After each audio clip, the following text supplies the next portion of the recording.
আজকে আমাদের বলিবদ এবং অর্থাৎ বামন অবতার আমাদের জানতে হবে যে ভগবানের কতগুলি অবতার আমাদের অবতরণ হয়েছে আমাদের এই সনাতন ধর্মে, অর্থাৎ ভগবান বিষ্ণুর কতগুলি অবতার হয়েছে। ভগবানের 10 অবতারের মধ্যে বামন অবতার একটি। তাই এই বামন অবতারে আমাদের জানতে হবে যে আমাদের ভগবানের 10টি অবতার কি কি। বিজয়বাবু পেছনের দিকে চলে গেলেন, কাছে থাকলে ভালো হতো। 10 অবতারের মধ্যে হচ্ছে মৎস্য কুর্ম বরাহ, মৎস্য কুর্ম বরাহ, নৃসিংহ এবং বামন অবতার। 5টি অবতার হচ্ছে সত্যযুগে, সত্যযুগে 5। দাপরে 2টি অবতার, পরশুরাম, রাম। তাহলে ত্রেতা যুগে রাম এবং পরশুরাম এবং দাপরে আমাদের ভগবান শ্রীকৃষ্ণ অষ্টম। তাহলে কলিযুগে 2টো আমাদের ভগবানের রূপ আছে। কলিযুগে কি না, ভগবান বুদ্ধ জন্ম নিয়ে চলে গেছেন। কলিযুগে প্রথমেই ভগবান বুদ্ধের জন্ম হয়েছে। তাহলে একটি জন্ম বাকি আছে ভগবান কল্কি অবতারের।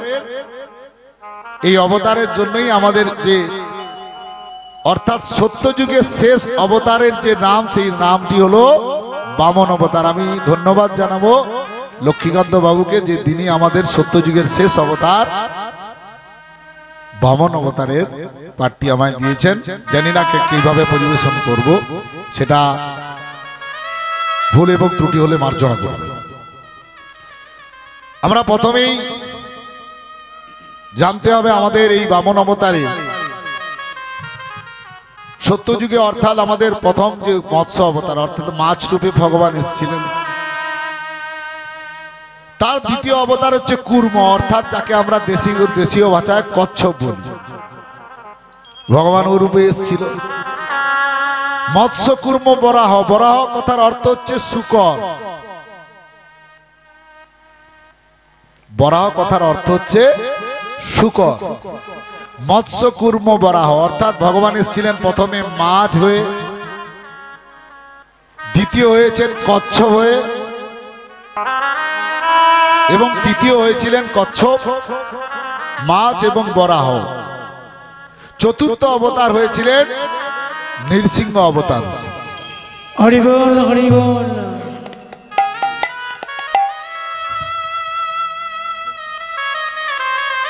জয় শ্রী রাধা মাধব, জয় শ্রী গোপাল।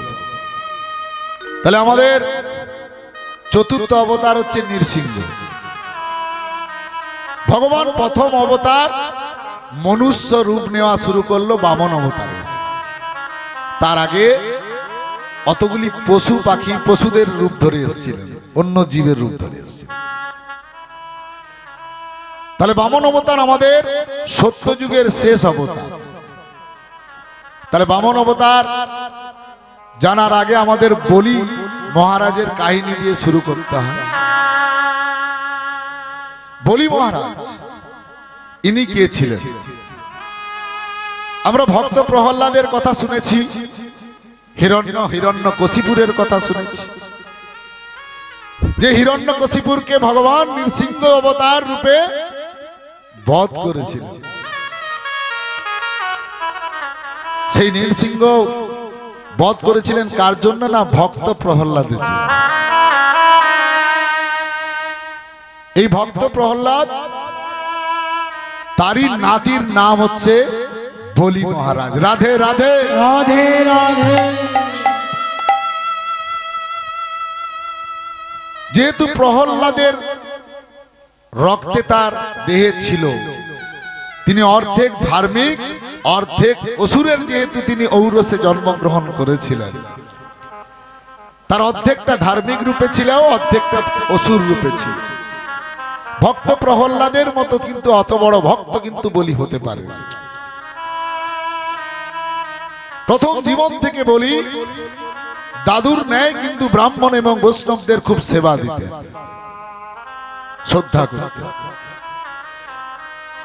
কিন্তু কুলগুরু অর্থাৎ অসুর গুরু শুক্রাচার্য দেখলো যদি এই করতে করতে যদি ধার্মিক হয়ে যায় অসুররা, তাহলে ভগবানের সঙ্গে যে আমার শত্রুতা আছে আমি কোনোদিন ভগবানের সঙ্গে প্রতিশোধ নিতে পারবো না। রাধে রাধে। তো ভগবান বলি মহারাজে কানে মন্ত্রণা দিয়ে বলল যে তোমার যে শক্তি, তোমার যে অসুরের শক্তি আছে তোমার রক্তে, যারা তোমার বংশে অর্ধেক নিপাত করে দিয়েছে, তোমার দাদুর পিতাকে হত্যা করেছে, তোমার দাদুর পিতার ভাইকে হিরণ্যককে হত্যা করেছে, তাই দেবতাদের কোনোভাবেই শান্তিতে থাকতে দেওয়া যাবে না। তাই দেবতাদের যুদ্ধ করতে হবে এবং স্বর্গকে তোমাকে জয় করতে হবে, ত্রিভুবন জয় করে স্বর্গকেও জয় করতে হবে। তো গুরুদেবের কথা অমান্য না করে তিনি করলেন ইন্দ্র অর্থাৎ স্বর্গে আক্রমণ করলেন। স্বর্গে আক্রমণ করতে গিয়ে ইন্দ্রের সঙ্গে যুদ্ধ করতে গিয়ে বলি মহারাজের মারা গেলেন। অনেকের প্রশ্ন হলো বলি তো এখনো বধ হয়নি, আগে কি করে ইন্দ্র মারল? বলির মৃত্যু ঘটলো, শুক্রাচার্য মৃত্যুঞ্জয়ী মন্ত্র পাঠ করে আবার বলিকে নিয়ে এসে মর্তে বাঁচিয়ে তুলল। সেই মৃত্যুঞ্জয়ী যে যজ্ঞ চলছিল 6 মাস ধরে, সেই যজ্ঞ চলছিল, সেই 6 মাস ধরে একটি গুহার মধ্যে তার দেহখানা যাতে না পচে বলি মহারাজের, সেই গুহার মধ্যে এমন ভাবে রেখেছিলেন যাতে তার দেহটি কোনোদিন না পচে যায়। তাই 6 মাস এই মৃত্যুঞ্জয়ী যজ্ঞ করে দত্তগুরু শুক্লাচার্য আবার পুনর্ভাবে তাকে বলি মহারাজকে জীবন দান করলেন। জীবনের প্রসঙ্গে বলি, আমাদের জীবনে প্রত্যেকটি মানুষের জীবন দেখবেন পাতিলেবুর মতো। প্রত্যেকটা সংসারে আমাদের জীবনগুলি পাতিলেবুর মতো। দেখবেন লেবুকে যখন মাঝামাঝি কাটবেন, যেমন নিগড়াবেন সঙ্গে সঙ্গে ঝরঝর করে রস পড়ছে, দ্বিতীয়বার নিগড়াবেন হালকা করে রস পড়ছে, তৃতীয়বার নেই, দোলকে গেছে, মানে আর নেই, শরীর নেই। তো এক মানব অন্ন খাচ্ছিল লেবু দিয়ে খুব রুচি করে, খেতে খেতে হঠাৎ লেবুটাকে আবর্জনায় ফেলে পালাচ্ছিল। তো লেবু বলল, হে মানব, আমাকে যখন তুমি রুচি করে খাচ্ছিলে, খুব স্বাদের সঙ্গে খাচ্ছিলে, খাবার শেষে ফেলে দিলে কেন? মানব বলল, যতক্ষণ তোমার লেবুর মধ্যে রস ছিল ততক্ষণ আমার তোমার সঙ্গে আমার প্রয়োজন ছিল। আজ রস নেই, তাই তোমার জায়গা হয়েছে আস্থা করে। প্রত্যেকের জীবনে দেখবেন সংসারে খাটছেন, দিচ্ছেন, যতক্ষণ গতর আছে সবাইয়ের জন্য করছেন, যেদিন থাকবে না, আপনার রস থাকবে না লেবুর মতো, প্রত্যেক জীবনে ছেলেমেয়েরা একটা কোণে দেখবেন ফেলেছে আস্থা কুড়ের মতো। রাধে রাধে। ভগবান বলেছেন আস্থা কুড়ে পড়তে হবে না, জীবনের যে রসটা তোমার কাছ থেকে নষ্ট হয়ে গেছে, সেই রস ভক্তি রসে যদি আমরা প্রত্যেকেই ডুবে যেতে পারি, মৃত্যু দিন পর্যন্ত আমাদের রস থাকবে। তাই ভগবান বলে ওঠে যে আমাদের প্রতিটি জীবনের ক্ষেত্রে মূল্য কর্ম যেভাবে করব, সেই কর্ম আস্তে আস্তে আস্তে আস্তে করে আমার শেষ জীবন পর্যন্ত বয়ে নিয়ে যাবে, সঞ্চয়ের টাকার অর্থের মতো। তাই বলি মহারাজের যখন জীবিত হলেন, জীবন ফিরে পেয়ে গুরুদেবকে বললেন, আবার যদি আমি স্বর্গরাজ্য জয় করতে যাই, আবার তো আমি মরে যাব। বলছে, এবার আমি এমন তোমাকে মৃত্যুঞ্জয়ী যজ্ঞ করে বাঁচিয়েছি, কোন দেবতা তোমার গায়ে হাত দিতে পারবে না। আজকেই যাও, সমস্ত সৈন্য সামন্ত জোগাড় করে এখন থেকেই যাও, তৈরি হও, স্বর্গরাজ্য থেকে সমস্ত ইন্দ্রিয়, যত ইন্দ্র আছে, যত দেবতারা আছে, তাদেরকে বিতাড়িত করো। দত্তগুরু শুক্লাচার্যের পায়ে প্রণাম করতে গিয়ে রাজসজ্জায় নিজেকে অস্ত্র টস্ত্র সজ্জিত করে যখন বেরোচ্ছেন, দত্তগুরুকে বললেন, গুরুদেব তোমার কথায় তো আমি স্বর্গ জয় করতে যাচ্ছি, জয় করতে যদি না পারি, আবার মৃত্যুবরণ করে তুমি যতবার মরবে গুরুদেব বলছে আমি ততবার তোমায় বাঁচিয়ে তুলবো। রাধে রাধে রাধে রাধে।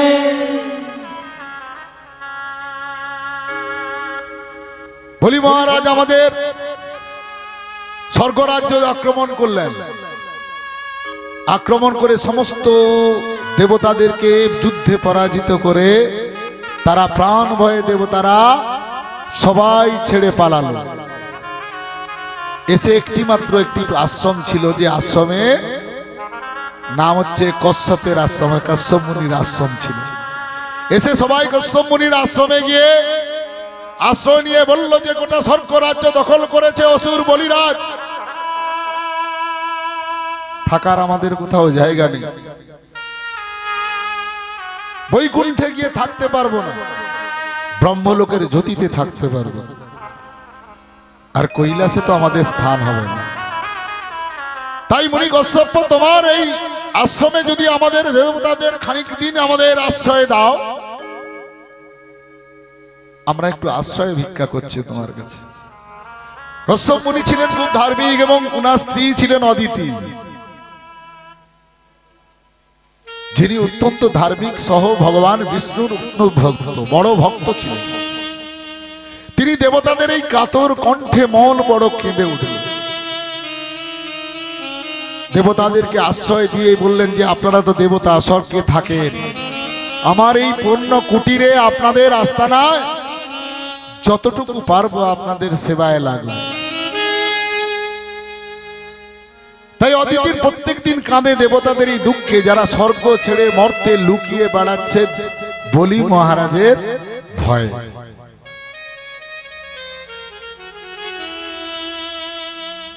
ভাগ্য কাকে বলে জানেন তো? ভাগ্য অর্থাৎ কর্ম। ভগবানেরও কর্ম আছে, কর্মদেশে ভগবানও, কর্মদেশে ভগবানেরও পাপ হলে ভগবানও নিজে তার পাপ মুক্তি হতে হয়। আমরা জানি ভগবান শ্রীকৃষ্ণ যখন কংসকে বধ করে কারাগার থেকে মায়ের হাত থেকে যখন শিকলগুলো খুলছিল, মা কাঁদছে, দেখছে দূর থেকে মা। 14 বছর যাকে গর্ভধারণ করেও 14 বছর যাকে চোখে দেখাও একদিন দেখতে পেল না, সেই মা দেখছে ভগবান শ্রীকৃষ্ণকে, দেখছে, বলছে তুই তো ভগবান, তুই 6 মাস বয়সে পুতনাকে রাক্ষসীকে তুই বধ করেছিলি, কালিয়া দমন করেছিলি 7 বছর বয়সে, তাহলে আজ 14 বছর বয়সে কেন আমাদেরকে তুই এত কষ্ট পেতে দিলি বাবা? ভগবানের খুব দামি প্রশ্ন কিন্তু দেখুন, ভগবান কত বছর বয়সে কংসকে হত্যা করেছিল জানেন? 14 বছর বয়সে। আমাদের আজকে কিছু ভগবানের কথা তথ্য হবে। তাই 14 বছর পর্যন্ত কেন মা জিজ্ঞেস করছে, তুই তো 6 মাস বয়সে রাক্ষসীকে মেরে ফেললি, তোকে দুধ খাওয়াতে গিয়েছিল, তুই তো মেরে ফেলেছিস। 7 বছর বয়সে নৃত্য করেছিল কার উপর? কালিয়া দমনের উপর, 7 বছর বয়সে। তাহলে এতজনকে যখন হত্যা করতে পারলি, তোর মামাকে এতদিন পর কেন বধ করতে এলি? বড় প্রশ্ন তো। মায়ের প্রশ্ন করেছে ছেলেকে, সন্তানকে, বলছে মা তোমার কর্ম ফল ছিল মা, গত জন্মে তুমি ছিল কইকেয়ী, যখন 14 বছর বনবাস ছেড়ে আমি এসেছিলাম, তুমি কাঁদতে কাঁদতে আমার পায়ে ধরতে গিয়েছিলে, তুমি বলেছিলে ওরে তোকে তো আমি ভগবান রূপে জানি না, আমি বড় পাপ করে ফিরছিলাম যে তোর বাবা দশরথকে বলে 14 বছর বনবাস দিয়েছিলাম, আমার তো ভাগ্য নেই কৌশল্যার মতো তোকেও গর্ভধারণ করার, তাই তুই আমায় অভিশাপ দে।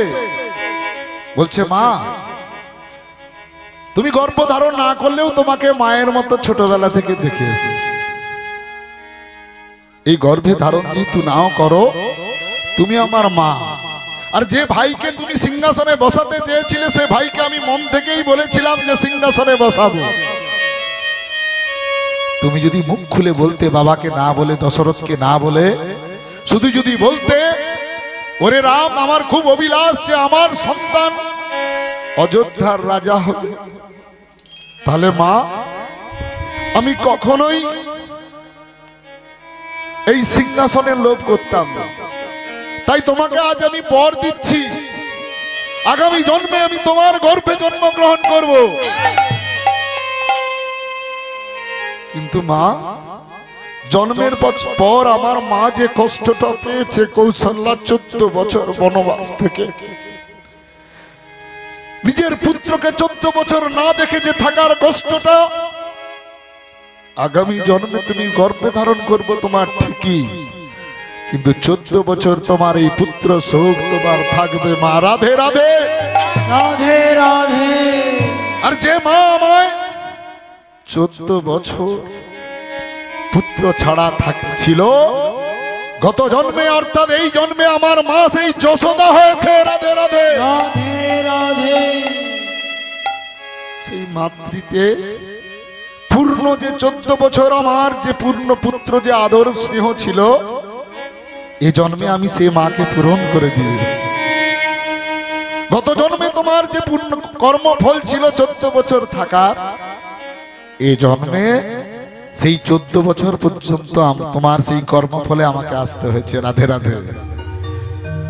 তাহলে ভগবানের সমস্ত দিক, অর্থাৎ আমরা যে পরিপূর্ণতার দিক আলোচনা করি, কর্ম, ভগবানকে বলছিলেন যে ঈশ্বর পাপ করতে পারে, ভগবানও পাপ করে ফেলেছিলেন। ভগবান শ্রীকৃষ্ণ সামান্য একটা ব্যাধের হাতে মারা গেলেন। ভগবান যিনি সমস্ত মহাভারত রচনা করলেন, গীতা ভগবত আমাদের উপহার দিয়ে, যিনি জীব সৃষ্টিকর্তা, 84 লক্ষ জনই আমাদের জীব জগৎ, আকাশ বাতাস ব্রহ্মাণ্ড তিনি সৃষ্টি করলেন, তিনি করলেন পাপ। এক বেদ মানে অর্থাৎ সংস্কৃত ভাষায় বেদ বলে, আর সাধু ভাষায় আমরা আদিবাসী বলি, আর যাকে আমরা বাংলা ভাষায় লোধা বলি। লোধা জঙ্গলে যারা শিকার করে, ভগবান তার হাতে মারা গেলেন। দূর থেকে দেখছেন ভগবানের চরণ দেখতে পাইনি, ভগবান আপন গতিতে শ্রীরাধিকা কষ্ট পাচ্ছেন যে এত মানুষ হত্যা হলো। অনুশোচনায় ভগবান আস্তে আস্তে রাধিকার কথা মনে করতে করতে একদিন ভাবলেন যে আমি দীর্ঘকাল দাপরে এসেছি, অর্থাৎ আমি রাজ্যে এসে যখন দেখলাম যে শ্রী রাধিকার যে বাঁশি বাজালে আমার মনে হয়, তাই অনেক কষ্টে বাঁশিটা লুকিয়ে এক তপবনে আপন গতিতে নিজের বাঁশি বাজাচ্ছেন আর শ্রী রাধিকার কথা মনে করছে। ঠিক তখনই দূর থেকে তার চরণ, ভগবানের চরণ গাছের গোড়া থেকে দেখতে পেয়ে দূর থেকে এক ব্যাধ ভাবলো এত স্বর্ণ হরিণ মনে হয় এই জঙ্গলে, অর্থাৎ এই তপবনে আর কোথাও নেই। এই তপবনে কোথাও দেখতে পেলেন না, তাই দূর থেকে এই হরিণকে তার শিকার করার বড় লোভ হলো। তাই তীর ধনুক দিয়ে দূর থেকে ভগবানের চরণের দিকে মারলেন। কি ভেবে? না হরিণ ভেবে। সঙ্গে সঙ্গে ভগবান চিৎকার করে উঠল, বাঁচাও বলে। ও গো দয়াময়, ও গো কৃপাময়, ও গো দয়াময় কৃপাময়।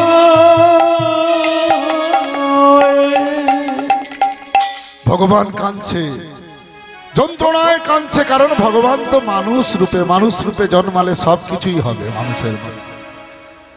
কান্নার চিৎকার, যে কান্নার চিৎকার শুনে ব্যাধ ছুটে গিয়ে দেখলো যে তীরটা সে মেরেছে, সে তীরটা তাদের ভগবান শ্রীকৃষ্ণের পায়ে বিঁধে ঝরঝর করে রক্ত পড়ছে। তীর ধনুক ফেলে দিয়ে হাত জোড় করে বলল যে আমার বড় ভুল হয়েছে, আপনার তীরটাকে আমি বের করে আপনার সেবা শুশ্রূষা করছি, আমাকে ক্ষমা করুন। হে ভগবান, তুমি আমায় ক্ষমা করো। ভগবান কাতর কণ্ঠে যন্ত্রণা পেতে পেতে বলছে, হে বেদ, এটা আমার কর্মফল। গত জন্মে তোমার পিতাকে আমি এভাবেই আড়াল থেকে কোনো শত্রুতা ছিল না তোমার পিতার সঙ্গে আমার। সুগ্রীবের কথা শুনে আমি সীতাকে উদ্ধার করতে গিয়ে তোমার পিতা ছিল বালি। বালিকে কখনোই আমার সঙ্গে কখনো শত্রুতা কিংবা কথাবার্তা হয়, তাই আমি দূর থেকে তোমার পিতাকে আমি বাণ চালিয়ে হত্যা করেছিলাম। তোমার মা আমায় অভিশাপ দিয়েছিল যে তুমি রামচন্দ্র এত বড় ভগবান যে আড়াল থেকে কাউকে হত্যা করলে তাকে কাপুরুষ বলে। কি নিতাই বাবু, তুমি কাপুরুষের মতো আমার স্বামীকে বধ করলে, তাই কোনো না কোনো জন্মে আড়াল থেকে তোমাকে কেউ না কেউ বাণ চালিয়ে তোমাকে হত্যা করবে। অমৃত তৈরি হয়, তাহলে আমি সর্বশ্রেষ্ঠ, আমার এঁঠো ভগবান খায়, তাই তো? ময়ূর বলছে আরে আমি সর্বশ্রেষ্ঠ, আমি তো ভগবানের মাথায় থাকি, আমার পেখম, ভগবান তো আমার নিচে থাকে। পাশে গাবি দাঁড়িয়ে ছিল, গাবি বলছে আমার মলও লাগে, মূত্র লাগে, তাছাড়া আমার সব লাগে। আমি মারা গেলে ভগবানের যে তোরা মৃদঙ্গ বাজাস, আমাদের যে মানস বাজাচ্ছে, হরিনাম করছে ঢাই ঢাই বাজিয়ে, এও গরু কোন গাভীর চামড়া থেকে তৈরি হয়েছে। তাহলে মরার পরও গরুর কাজে লাগে ভগবানের, মৃত্যুর পরও ভগবানের কাজে গরু মৃত্যুর পরেও কাজে লাগে। পায়ের নখ থেকে আমাদের চুল পর্যন্ত মানবদের কোন কাজে লাগে, ভগবানের কোন কোন পুজোয় লাগে? আপনার চুল লাগে, আপনার নখ লাগে, আপনার কি কাজে লাগে? লোকে বলে আমরা হরিনাম করি বলি, অন্য পশু পাখি নিজের ভাষায় হরিনাম করে না। আপনি জানলেন কি করে? ইস্কনের কাছে একটি কুকুর ছিল, প্রত্যেক দিন ইস্কনের আগের দিকে যেত প্রভুপাদের কাছে। সে কুকুরের ছবি এখনো প্রভুপাদের আমেরিকার ঘরে রাখা আছে। অর্থাৎ যখন প্রভুপাদ আমেরিকায় থাকতেন, একটি কুকুর প্রত্যেক দিন সন্ধ্যেবেলায় আরতি দেখতে আসতো। কুকুর হেও সে কিন্তু হরিনাম শুনতে আসতো। তাহলে আমরা মানব জীবন শ্রেষ্ঠ ধর্ম হয় কিসের জন্য? This is the scientific cause. কি কারণ আমাদের জানতে হবে। যে বললাম না, ইন্দ্রিয় আমাদের পাঁচটা দিয়েছে। চোখ দিয়ে দেখতে পাচ্ছি কতজন আছে, কতজন আমাদের ভক্ত মিশনে এসছে। নাক দিয়ে শুনে দেখতে পাচ্ছি আমাদের গন্ধ কি আসছে, অর্থাৎ আজকে ভগবানের প্রসাদের গন্ধ না দুর্গন্ধ আসছে সেটা দেখতে পাচ্ছি, শুনতে পাচ্ছি। কান দিয়ে শুনতে পাচ্ছি আমার কথা, আপনারা কান দিয়ে শুনছেন, শ্রবণ অর্থাৎ কর্ণ, চক্ষু, নাসিকা, কর্ণ, ত্বক, জিহ্বা। ভগবান আমাদের পাঁচটা ইন্দ্রিয় দিয়েছে। ভগবান তো গড়েছেন, ব্রহ্মা আমাদের ঈশ্বর গড়েছেন। তো জানেন কি যে পশু পাখিদের 6টা ইন্দ্রিয় দিয়েছে। আপনার এলাকায় যদি কোথাও কেউ মারা যায়, কুকুর 2 থেকে 3 দিন আগে দেখতে পায় যমদূতদের। এটা আমার কথা নয়, গরুর পুরাণের কথা। যমরাজ ঘুরে বেড়াচ্ছে আপনার পাড়ার চারধারে, কুকুর কাঁদতে কাঁদতে আপনাদের জানায়, ওগো যমরাজ ঘুরছে, তোমরা সতর্ক থেকো, কেউ না কেউ যমরাজ নিতে এসেছে। আমাদের পুরনো যারা, আমাদের পুরনো পিতা মাতা কিংবা বয়স্ক লোকেরা বলতো কুকুর কাঁদছে, কোথাও অমঙ্গল হবে। বন্যা হওয়ার আগে বুঝতে পারে বানররা প্রজাপাড় ভাঙবে না শিকনটা ভাঙবে। বানররা 2 থেকে 3 দিন আগে বুঝতে পারে কোন গাছের ডালটা তারা ধরবে। লাফাঝাপি আরম্ভ হয় বিজ্ঞানের ভাষায়। ইঁদুর বুঝতে পারে 1 মাস পরে বর্ষা আসছে, আপনার চালের টকা থেকে নিজেরা লাইন দিয়ে নিয়ে যাচ্ছে চা, অর্থাৎ বর্ষা আসছে, সঞ্চয় করতে হবে। এইটুকু পিঁপড়ে ভগবানের সৃষ্টি। আর আমরা এখান থেকে যে যেতে যেতে কি হবে আমাদের নিজেদেরই জানি না। পিঁপড়া জানতে পারে কবে বর্ষা আসছে, বানর জানতে পারে কবে ভূমিকম্প আসছে, কে মারা যাবে কুকুর জানতে পারে, আমরা জানতে পারি না কেন? ভগবান আমাদেরকে এই একটা ইন্দ্রিয়, দিব্য চক্ষু ইন্দ্রিয় দিল না কেন? রাধে রাধে। কারণ ভগবান জানে যে মানুষ বড় অহংকারী জীব। যদি জানতে পারে যে আগামী দিন ভূমিকম্প আসছে, কথাটা যদি জানতে পারে, এরা মন্দির থেকে নিজের আমাকে সরিয়ে দিয়ে নিজেরাই ভগবান হয়ে যাবে। দু অক্ষর আমরা ভাগবত পড়ে কেউ তিলক সেবা করি, নিজেরা করি, বিরাট বড় গুরু হয়ে যায়। কালকে বলতে পারবেন যে খেজুরতলায় কালকে ঝড় আসছে কিনা, দীঘায় ঝড় আসছে কিনা, এটা বলতে পারবেন। তাহলে কুকুর বলতে পারে, বানর বলতে পারে, আমরা কেন বলতে পারি না? আমার অহংকারী জীব ভগবান জানে যে সামান্য আমরা ধার্মিক হয়ে নিজেদেরকে বড় বড়, কেউ গুরু, কেউ মহারাজ, কেউ মুখ বলি। এরা যদি জানতে পারে যে গৌতম গুরু যেতে যেতে হঠাৎ কালকে অ্যাক্সিডেন্ট হবে, এই কথাটা আগে জানতে পেরে যায়, বলে দেয়, তাহলে গৌতম গুরু ওকে ভগবান ভাববে। তাই মন্দিরের সরিয়ে নিজেরাই ভগবান সেজে যাবে। প্রেম সে বলো রাধে রাধে। সাধন করনা চাহিए মনুয়া, ভজন করনা চাহিए। साधन करना चाहिए मनुआ, भजन करना चाहिए।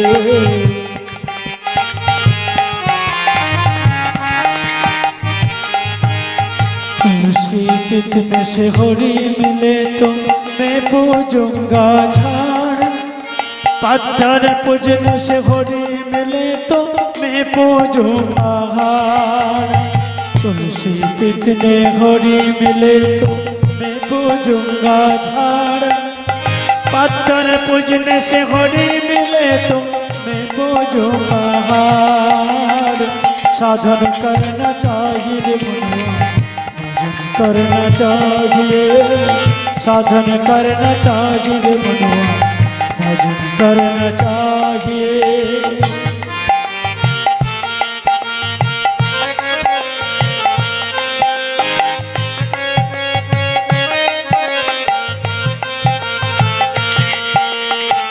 नाहन से होरी मिले तो जल जंतु का हो, फल मूल खा के होरी मिले तो बहादुर बदराई।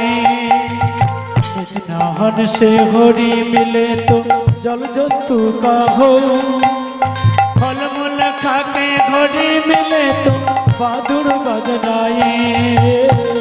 साधन करना चाहिए मनुआ, भजन करना चाहिए। साधन करना चाहिए बलिया, भजन करना चाहिए।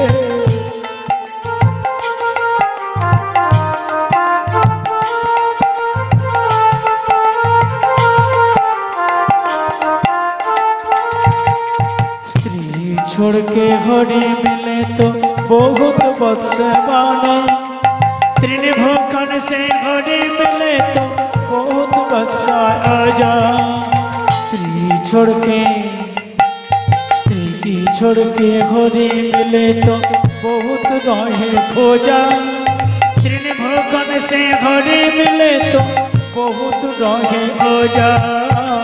साधन करना चाहिए मनुआ, भजन करना चाहिए। साधन करना चाहिए मनुआ, भजन करना चाहिए।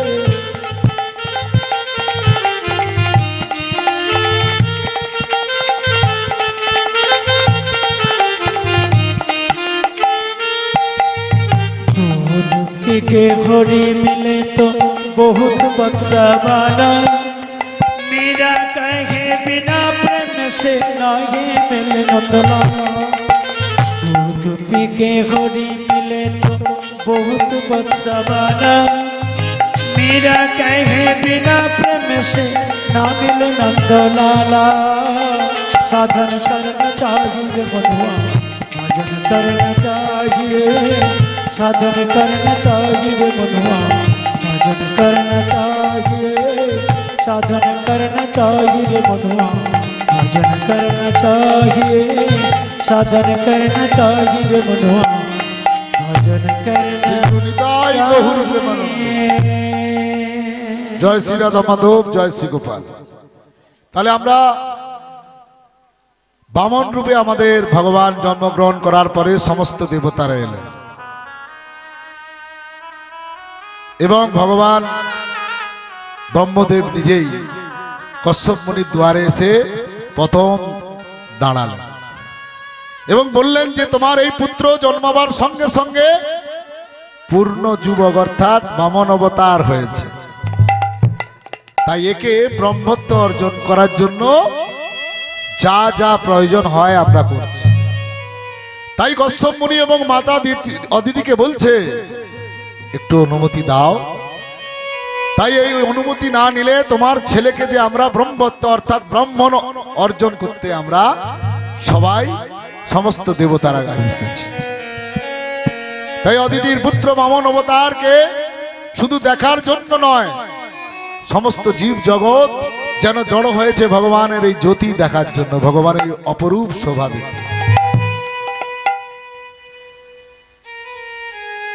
ভগবান বিষ্ণুর নির্দেশে সূর্যদেব তিনি প্রথম অর্থাৎ আমাদের যারা ব্রাহ্মণ পাড়া আছে তো দেখবেন ব্রাহ্মণ পাড়া, সেই ব্রাহ্মণ পাড়ায় যখন উপনয়ন হয় কোনো একজন যোগ্য ব্রাহ্মণ দিয়ে তার উপনয়ন অর্থাৎ করাতে হয়, অর্থাৎ উপনয়ন করানো হয়। তো বামন অবতারের উপনয়ন করেছিলেন কে? স্বয়ং সূর্যদেব। সূর্যদেব উপনয়ন দিলেন। উপনয়ন দেওয়ার পরে এক এক করে দিতে হয়। দেখবেন আপনারা কারো বাড়িতে পইতে হলে আপনারা দেখবেন দেখেছেন এক একজনকে এক একটা করে দিতে হয়, জিনিস দিতে হয়। তো উপনয়ন হওয়ার পরে মা দিলেন কৌটি অর্থাৎ বস্ত্র, অর্থাৎ যে ব্রাহ্মণের যে বস্ত্র হয় অদিতি সেই বস্ত্র উপহার দিলেন। ধরিত্রী মাতা কৃষ্ণ সেবা চর্ম অর্থাৎ এই যে ধরিত্রী মাতা ভগবান আমাদের যে ধরিত্রী যেতে বসেছি কৃষ্ণ সেবা চর্ম দিলেন, অর্থাৎ একটি চামড়া দিলেন যা লেখা আছে ভগবান শ্রীকৃষ্ণের নাম।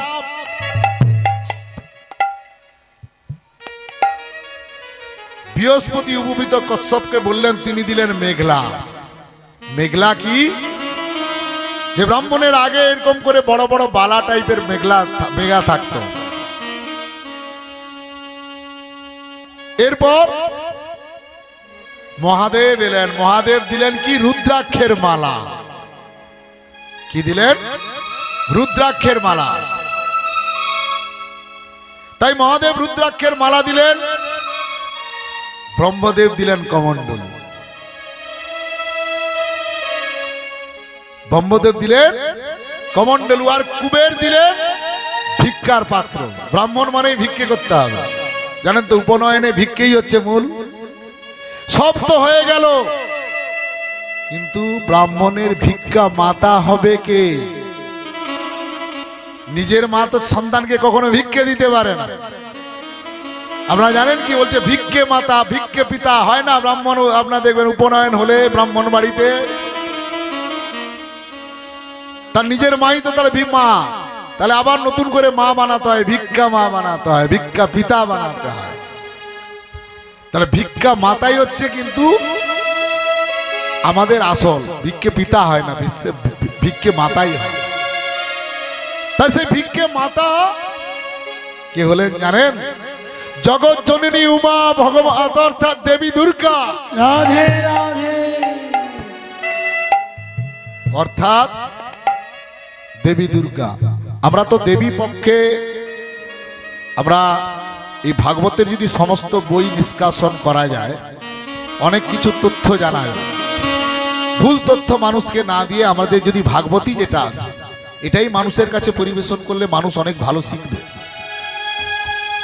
ধর্ম একটি শিক্ষা, ধর্ম অন্য কিছু নয়। ভগবান আমরা যা কিছু করেছেন, ভগবান গীতা করেছেন, ভগবত করেছেন, পুণ্য অর্জনের জন্য না করুন, ওটা পড়লে আমরা সংবিধান ভাবে ভালোভাবে চলতে পারবো।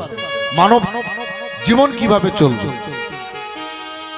আমরা অনেকেই ভাগবত সভায় যাই, আমার এটা খারাপ লাগে যে ভাগবত সভায় মহাদেবের নাম না নিলে যে কোনো ভাগবত সভা অপূর্ণ থাকে। এটা কে বলেছেন? না এই ভাগবতী বলেছে। কিন্তু আমরা কি নেই?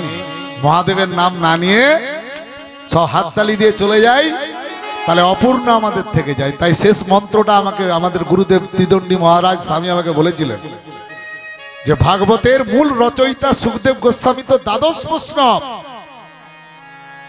অর্থাৎ 12 নম্বর বৈষ্ণব, আর এই মূল রচয়িতা হচ্ছেন মহাদেব, যিনি এই ভাগবত রচনা করেছেন। রাধে রাধে। তাই যে কোনো ভাগবত সবাই যদি একবার মহাদেবের নাম না নেন, সেই ভাগবত কিন্তু অপূর্ণ থেকে যায়। আমার কথা নয়, দ্বাদশ অধ্যায় দ্বাদশ স্কন্ধে লেখা আছে। নিম্নগানং যথা গঙ্গা যথা গঙ্গা দেবানং অচ্যুত তথা অচ্যুত তথা বৈষ্ণবানং যথা শম্ভু যথা শম্ভো পূর্ণং ভগবতমিদং তথা মৃদং তথা। এই 4টি শ্লোকের এই 4টি শ্লোক দ্বাদশ অধ্যায়। নিম্ন গানং যথা গঙ্গা, অর্থাৎ নিচের দিকে গমনকারিণী যত নদী আছে পৃথিবীতে, তার মধ্যে সব থেকে শ্রেষ্ঠ নদী গঙ্গা। ভাগবতে লেখা আছে এই শ্লোকটা দ্বাদশ অধ্যায়। নিম্ন গানং অর্থাৎ নিচের দিকে গমনকারিণী নদী, অর্থাৎ এই সংস্কৃত কিছু বুঝতে হয়। নিচের দিকে গমনকারিণী কিছু নদী, তার মধ্যে শ্রেষ্ঠ। যথা কথার অর্থ আমরা বাংলায় বলি যথা, আর সংস্কৃত বলে যথা। নিম্ন জ্ঞানং যথা গঙ্গা, যথা কথার অর্থ হচ্ছে শ্রেষ্ঠ, অর্থাৎ নিচের দিকে গমন। পৃথিবীতে যত নদী আছে তার মধ্যে শ্রেষ্ঠ নদী গঙ্গা। বলছে কেন? অ্যামাজন নদী পৃথিবীর মধ্যে সব থেকে বড় নদী, 10,000 কিলোমিটার, অর্থাৎ আমরা 2,500 কিলোমিটার গঙ্গা, মাত্র গঙ্গোত্রী থেকে গঙ্গাসাগর 2,500 কিলোমিটার। আর আমাদের মাত্র দুটো দেশের মধ্যে পড়েছে, নেপাল চীনের বর্ডার এবং ভারতবর্ষ হয়ে পড়েছে গঙ্গাসাগরে, তাই তো? অ্যামাজন নদী হচ্ছে পৃথিবীতে 22খানা দেশের উপর দিয়ে গেছে, তাহলে সে নদী কেন শ্রেষ্ঠ হলো না? লোক তো প্রশ্ন করবে, আপনার বলবেন কেন আপনার নদী কেন? আর চাওড়ার দিক থেকে যদি বড় নদী হয়, অর্থাৎ এদিক থেকে ওদিক 17 কিলোমিটার চাওড়া একটি নদী আছে যার নাম মিশরের নীল নদ। 17 কিলোমিটার চাওড়া, মানে ব্রিজটা যেতে হলে 17 কিলোমিটার যেতে হবে। তাহলে গঙ্গা তো অত বড় চাওড়া নয়, 3 কিলোমিটার চাওড়া, তাহলে গঙ্গা কেন শ্রেষ্ঠ নদী? কারণ এতে বিজ্ঞান প্রমাণ করেছে যে গঙ্গার জল 150 বছর যদি একটা বোতলে রাখেন, যে জল কখনো নষ্ট হয় না। গঙ্গার জল হচ্ছে ভগবান বিষ্ণুর পাদস্পর্শ থেকে তৈরি হয়েছে, তাই তো মহত্বের জন্য গঙ্গা নদী শ্রেষ্ঠ। দেবানং অচ্যুত তথা, দ্বিতীয় যে শ্লোকটা বললাম, দেবানং অচ্যুত তথা, অর্থাৎ দেবতাদের মধ্যে যত দেবতা আছে তাদের মধ্যে বিষ্ণু দেবতা সর্বশ্রেষ্ঠ। আমরা কেন বলবো কেন শ্রেষ্ঠ? কেউ বলছে আমার দেবতা শ্রেষ্ঠ, কেউ বলছে আমি কালী শ্রেষ্ঠ, কেউ বলছে অমুক শ্রেষ্ঠ। শ্রেষ্ঠ কেন? দেবতাদের মধ্যে সর্বশ্রেষ্ঠ এত 33 কোটি দেবতাদের মধ্যে ইন্দ্র একদিন বললেন যে আমাদের মধ্যে সর্বশ্রেষ্ঠ বিচারে 3 জন দেবতা সর্বশ্রেষ্ঠ, ব্রহ্মা বিষ্ণু মহেশ্বর। এই 3 জনের মধ্যে এত গুণ সম্পন্ন, কেউ কোনো কমতি নয়, কিন্তু এদের মধ্যে আমরা কার নির্দেশে গোটা ভুবন্ডল চলবে এই বিচার আমরা করতে পারছি না। তাই ভিগুমণিকে দায়িত্ব দেওয়া হলো।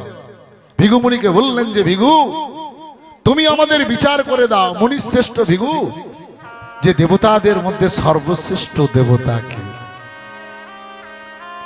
তখন ভিগুমণি কি করলেন?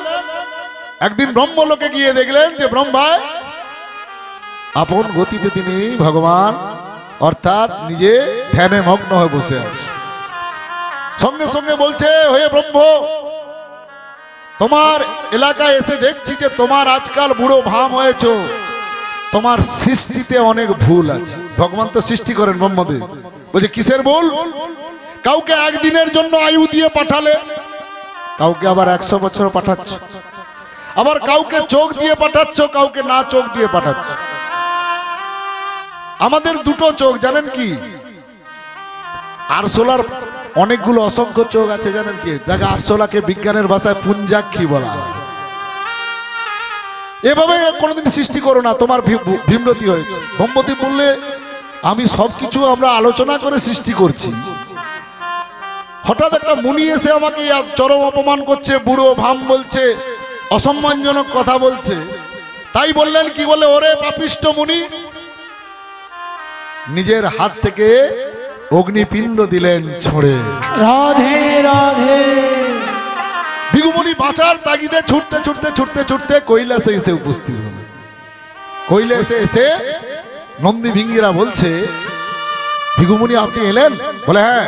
মহাদেব কোথায়? না তিনি তো ধ্যানে মগ্ন, তাই আপনি যদি আত্মীয়তা করেন কিছু ফলমূল নেন। বলে না, আমি সরাসরি মহাদেবের কাছে যাব। তো মহাদেব ধ্যানে মগ্ন বসে আছেন, মহাদেবকে বলছেন মহাদেব ওঠো। মহাদেব চোখ খুলে দেখলো যে ভিগুমুনি। বলুন ভিগুমুনি আপনার কি সেবা লাগতে পারি? বলছে তুমি কি সেবা করবে?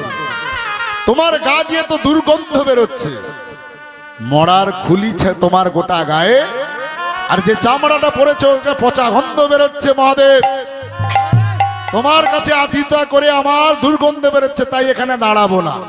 মহাদেব এত বড় স্পর্ধা ত্রিভুবনে, মহাদেবের সঙ্গে কেউ খারাপ ব্যবহার করে কৈলাস থেকে ফিরবে? ওরে পাপিষ্ঠ! মহাদেব দিলেন ত্রিশূল ছুঁড়ে। ত্রিশূল ছুটছে ছুটছে, এদিকে অগ্নিপিণ্ডও ছুটছে, অর্থাৎ দুজনে মিলে ধাওয়া করেছে। ছুটতে ছুটতে এসে যে এলেন বৈকুণ্ঠতে। বৈকুণ্ঠে দেখলেন যে ভিগুমুনি অনন্ত নাগে ভগবান শ্রীবিষ্ণু ঘুমোচ্ছে। এসে বড় কম্পিত হলো, অনেকবার ডাকাডাকি করছে, বিষ্ণু ওঠো, বিষ্ণু ওঠো। ভগবানের এক চরম নিদ্রায় ভগবান শুয়ে আছে। ভিগুমুনির যে কণ্ঠের যে অর্থাৎ চিৎকার, তার কণ্ঠ কর্ণপাত তিনি করতে পারছেন না। তাই ভিগুমুনি সরাসরি গিয়ে ভগবানের ছাতিতে পদাঘাত করে দিলেন, লাথি মেরে দিলেন। ধরপড় করে দেখবেন, হঠাৎ যদি আপনাকে কেউ মারে বা কিছু করে, ধরপড় করে যেমন উঠে পড়ে, ভগবান ধরপড় করে উঠে পড়েছে। দেখলো যে তার ছাতিতে পদাঘাত করেছে কে? না ভিগুমুনি। তাই ভিগুমুনিকে হাত জোড়ে করে বলছে, ভিগুমুনি আমি তো বিষ্ণু, আমার এই শরীরটা, আমার এই ছাতিটা বড় পাথরের মতো, আপনার এই চরণ অর্থাৎ নরম চরণে লাগেনি তো আমাকে আঘাত করতে গিয়ে? ভিগুমুনি ভাবছেন আমি কি করেছি? আমি ব্রহ্মলোকে গিয়ে ব্রহ্মাকে আমি উত্ত্যক্ত করলাম, সে আমায় অগ্নিপিণ্ড ছুঁড়ে দিল। আমি গিয়ে মহাদেবকে উত্তপ্ত করলাম, সে আমায় ত্রিশূল ছুঁড়ে দিল। আর ভগবান আমি তো তোমায় সরাসরি পদাঘাত করেছি। বলছে মুনি ঋষিরা আপনারা পরম ভক্ত, আগামী দিনে সারা পৃথিবী না জীব জগৎ আমাদের ভগবান রূপে জানবে আপনাদের জন্য, আপনারাই পুরাণ লিখবেন। তাই ভক্ত যদি কখনো রাগের মাথায় আমার ছাতিতে পদাঘাত করে, বিষ্ণু তাকেই বলে যে যার মধ্যে সহস্র কোটি কোটি সহিষ্ণু সহ্য ক্ষমতা, তাই তিনি পরম বিষ্ণু। তাই বিষ্ণু সর্বশ্রেষ্ঠ। ভগবতে লেখা আছে দেবানাং অচ্যুত তথা, অর্থাৎ অচ্যুতানন্দই সর্বশ্রেষ্ঠ। তৃতীয় শ্লোক কি? চতুর্থ শ্লোক, অর্থাৎ পুরাণাং ভগবত মিদং তথা, অর্থাৎ আমাদের কতগুলো পুরাণ আছে জানতে হবে। কতগুলি? আমাদের পুরাণ আছে 23 খানা পুরাণ, ভগবানের পুরাণ। হাজার হাজার পুরাণ কেউ লিখে থাকতে পারে, কিন্তু ভগবান যে পুরাণটা আমাদের দিয়েছে এই পুরাণটি 23টি। কি কি না? সর্বপ্রথম 4টি বেদ, ঋক, সাম, যজু, অর্থবেদ, 4টি বেদ। আর ব্রহ্ম পুরাণ 6, বিষ্ণু পুরাণ 6, শিব পুরাণ 6, 6 3 18, 4 বেদ, 18 4 22, আর ভগবত গীতা। এই 23টি বেদ, এই 23টি অর্থাৎ 23টি আমাদের যে পুরাণ আছে তার মধ্যে সর্বশ্রেষ্ঠ পুরাণ হচ্ছে আমাদের ভাগবত পুরাণ। তাই ভাগবতকে যদি সবাই আস্বাদন করা যায়, আজকে একটা মুনি ঋষির কাহিনী করে চলে গেলাম, পরের দিনটা পড়তে হবে, জানতে হবে কোথায়। তাই ভগবান মহাদেব পরে বলছি। তাহলে আমাদের ভিক্ষা মাতা হলেন কে? দেবী দুর্গা। কাকে করলেন না? প্রতিটি জন্মে দেবী দুর্গার যদি আরাধনা অর্থাৎ না করতে পারেন, ভগবান কোনোদিন কোনো বধ করতে পারেন। অর্থাৎ রাম কখন প্রথমেই অকাল বোধন করেছিলেন, করব অকাল বোধন করেছিল। কার অকাল বোধন? এই যে আমাদের দুর্গাপূজা, আশ্বিনের যে দুর্গাপূজা হয়, এটা কে করেছিলেন, শুরু করেছিলেন জানেন তো? রামচন্দ্র। দ্বিতীয় জন্মে অর্থাৎ ভগবান শ্রীকৃষ্ণ অর্জুনকে বলেছিলেন যে যুদ্ধে যাওয়ার আগে মা দুর্গার আরাধনা না করলে তুমি যুদ্ধে জয়ী হতে পারো। রাধে রাধে। তাহলে প্রতি দুর্গা এই জন্মে তিনি কার ভিক্ষা নিয়ে গেলেন? আমাদের অনেকেই প্রশ্ন থাকে যে আমরা শিব ভক্ত, আমরা ভগবান ভক্ত, কেউ আমরা অমুক ভক্ত। সব জায়গায় জল, অর্থাৎ ভাগবতে সমস্ত কিছু করা আছে, দক্ষ যজ্ঞ লেখা আছে। জানতে হবে আমাদের কিছু চর্চা।